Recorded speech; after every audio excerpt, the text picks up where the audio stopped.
Or am I? Good morning. I'm Judith Lay and this is Praise, the programme that connects faith and daily life. Manx Radio. And on Praise today, a much-loved Manxman is remembered and we get an insight into the life of a great artist. But first, a hymn to start the day. Christ whose glory fills the skies, Christ the true and only light. Sun of righteousness, arise, triumph o'er the shades of night.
Was the St Michael Singers with a hymn celebrating the coming of the morning.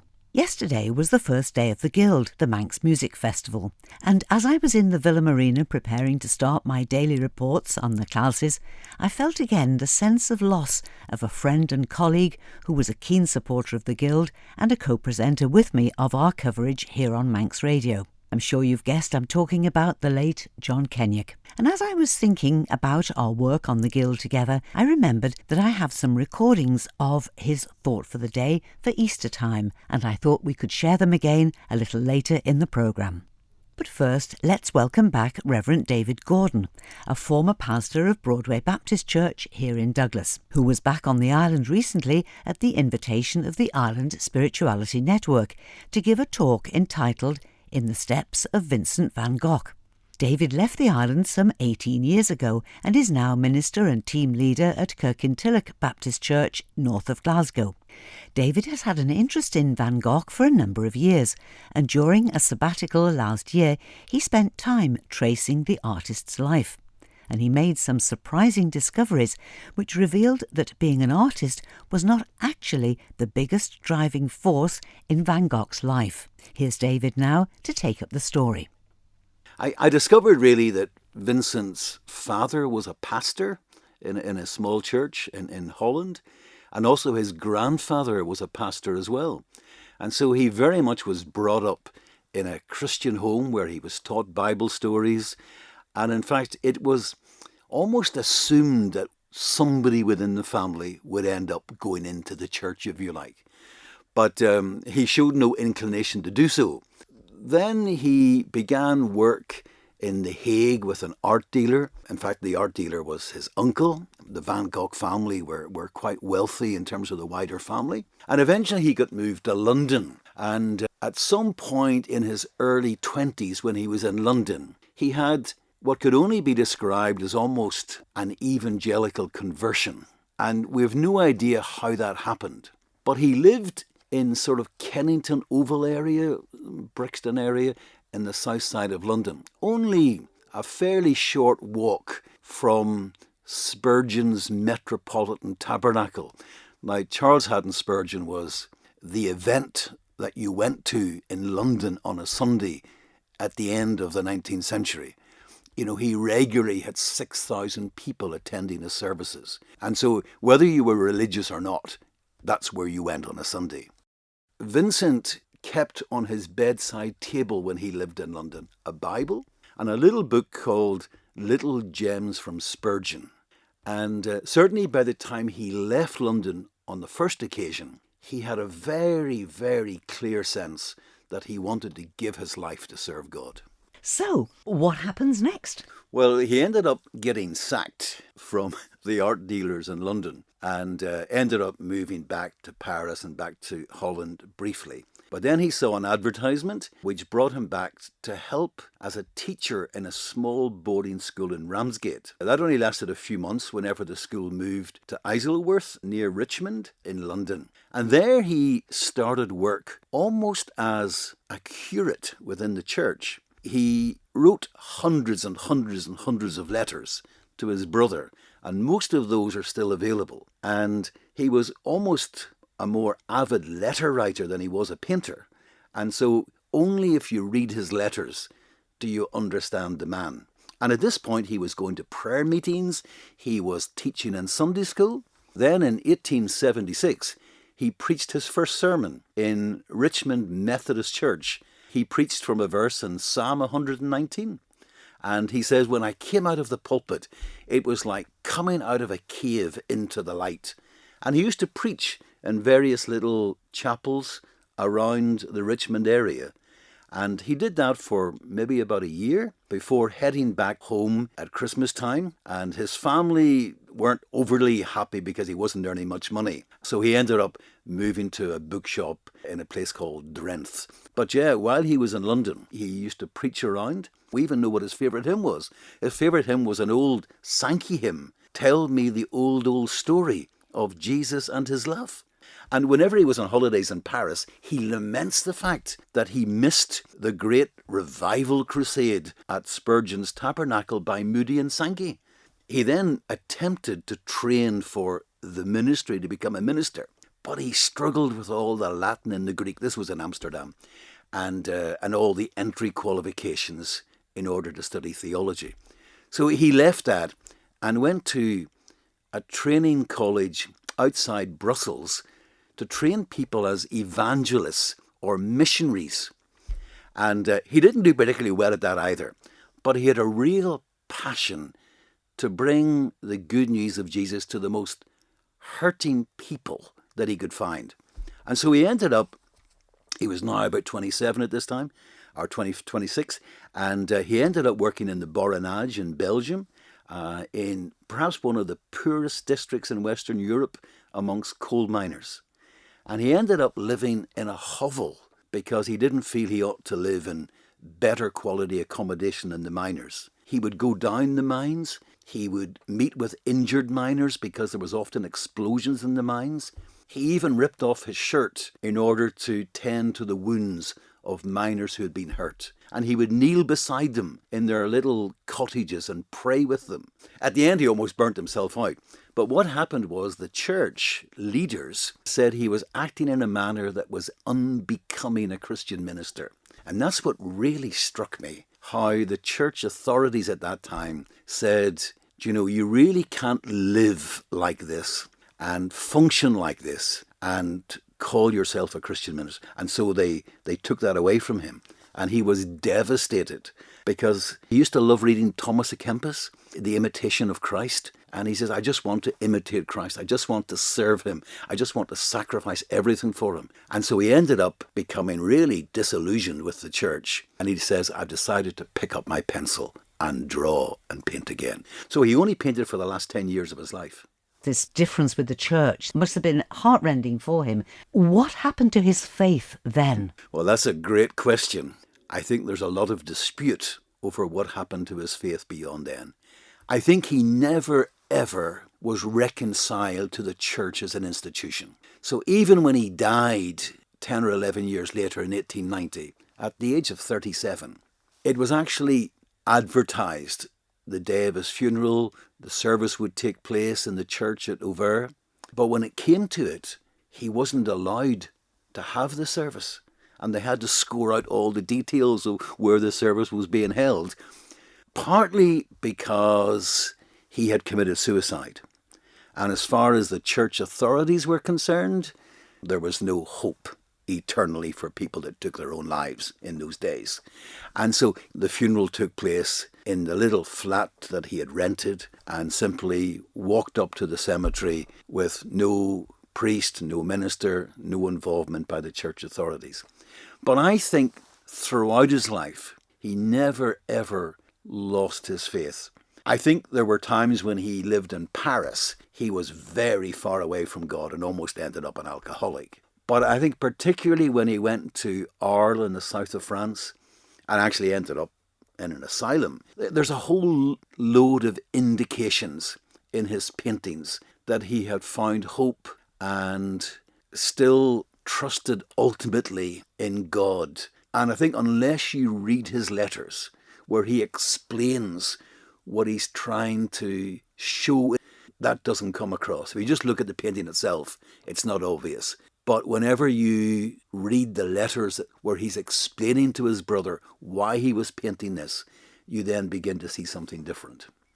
And of course, this is the problem with somebody of his magnitude in the art world, that one tends to look at the pictures, analyse what you see, or maybe what you want to see in the picture, and not look at the complete backstory. Because what happens? The pictures are a small slice of a much bigger, deeper Absolutely. life, and he is somebody who has obviously touched you very deeply, David. Was it one of those things where you discovered a little bit and longed to know more? Yes, it was. And let me just give you one more story before I come back to you on that. Not long after he gave up his missionary work, he fell out with his father and he ended up in The Hague, where he fell in with a prostitute called Seen. And he took pity on her because she had a little 5-year-old girl and she was also pregnant and seriously ill. And he paid for all her hospital care and so on, and ended up moving her into his studio. Now, it's a very mixed story, as you can imagine. But the little baby that was born is placed in a little iron cradle, and he draws a picture of it with his older sister rocking the cradle. And in his letter to his brother, he says, "Every time I see a baby in a cradle, it reminds me of the Christmas story. And it reminds me of the frailty and vulnerability of God." So even at a point in his life where you would have thought he's furthest away from anything, and it was something he would have taken from Rembrandt. Rembrandt painted pictures of the cradle with the same meaning behind them. And so even at almost, people would say almost the lowest point of his life, he was still looking at that baby in the cradle, the baby of a prostitute, not his own baby, and saying, I see something of the reality of the Christmas story and the vulnerability of God in the midst of that. And yeah, that's partly, I think, the older you get, Judith, and you say I haven't changed, but I certainly am nearly 20 years older, you realise that the world is full of broken people. And I think I realise the older I get that I'm a broken person as well. And I realise that more now than I did when I lived in the Isle of Man. In the Isle of Man, I went into prison and thought, these are all broken guys. But actually, I'm not too bad.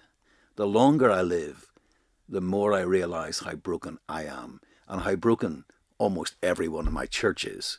And I think whenever I allow Vincent in his brokenness to speak to me through some of his pictures, I also find hope and transformation. I think some of your listeners will be familiar with Henri Nouwen, who was just one of the great heroes of the Christian faith and lived amongst people with disability in the arch community and so on. And he's written this amazing book called The Wounded Healer, where he says that ultimately those who are wounded are those who can heal most effectively. And he actually says in one of his books that Vincent was his wounded healer. That as he meditated upon Vincent's letters, as he looked upon his pictures and reflected on all the brokenness and yet the hope and healing that emerged out of that, it brought hope and healing to Noun himself. And so I think that's what I found, that the more I've looked at this broken man, the more I see evidence of myself. And you realise, for example, in prison, that everyone there also has a backstory. Not to justify what they've done, but you realise that if I was in the same situation or brought up in the same family context, I might well have ended up in the same place myself. And also discover a God who actually meets us in our brokenness, a God who is vulnerable too, and a God who just comes down and just wants to love us in spite of the mess that we're in spite of the fact that we don't get things right all the time. He just doesn't give up on us. You know, he keeps reaching out to us.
The London Fox Choir and Vincent Van Gogh's favourite hymn, Tell Me the Old, Old Story. And my thanks to Reverend David Gordon for a fascinating insight into the life and spirituality of the great artist.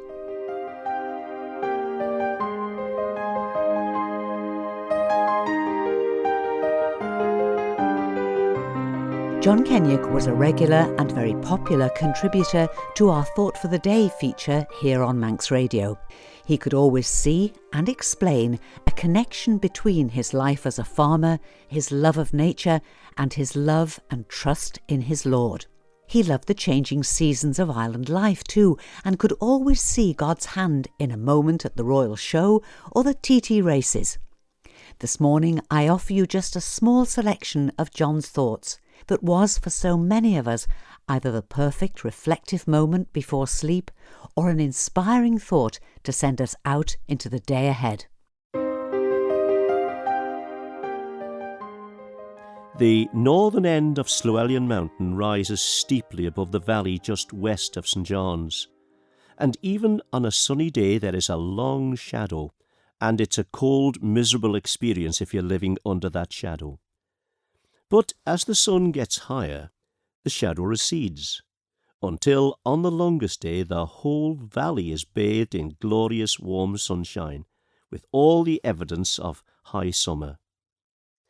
Well, if it's a wintry time for you at the moment, if things look a bit grey and a bit miserable, and if you're living under that shadow, look for the evidence.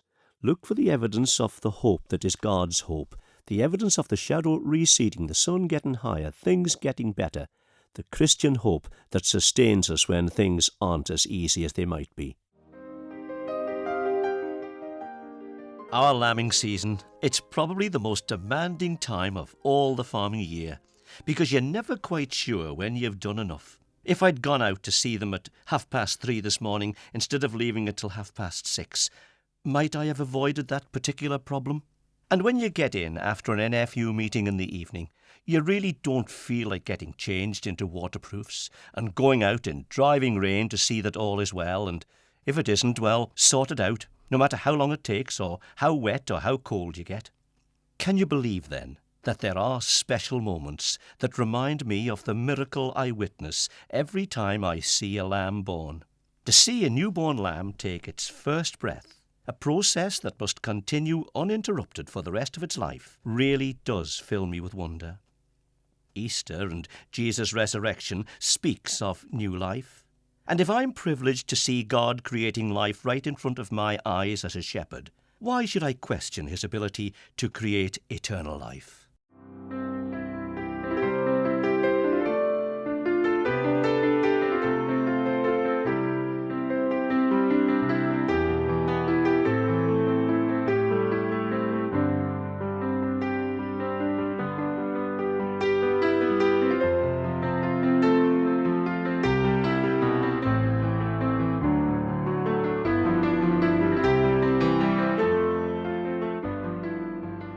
I've been privileged to share with you some of my thoughts, the thoughts of a farmer and a countryman at Easter. I've tried to share with you the way in which my work and the things of nature confirm, strengthen and deepen my faith and my belief.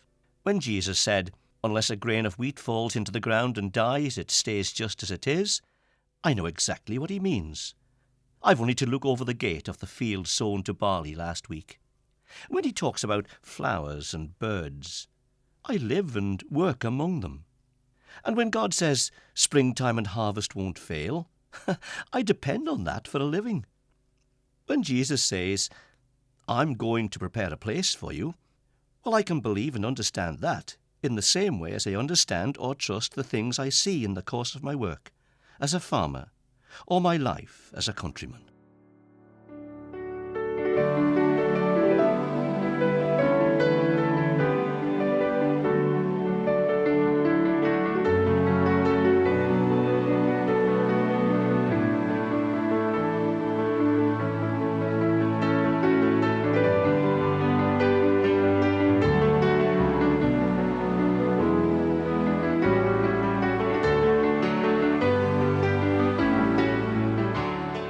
Someone suggested to me some time ago that technology was just waiting for man's imagination.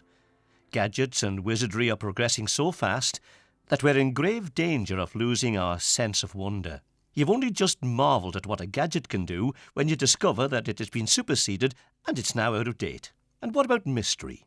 It does seem as though nothing may remain a mystery, but must be explained to whatever is the level of our understanding. And if it's not, then we won't accept it. Last week on the farm, we drilled the barley, the oats and the peas, seeds sown to produce next autumn's harvest. I've been doing that now for more years than I care to remember. And every year, the first sign of bruit, the first green shoot of corn fills me with wonder. I can't explain what happens. And the good thing is, I don't need to know. All I need is the faith to put the seed in the ground and the belief that it will grow. No more do I know how God raised Jesus on that first Easter day, but like the barley and the oats, it calls for faith and belief.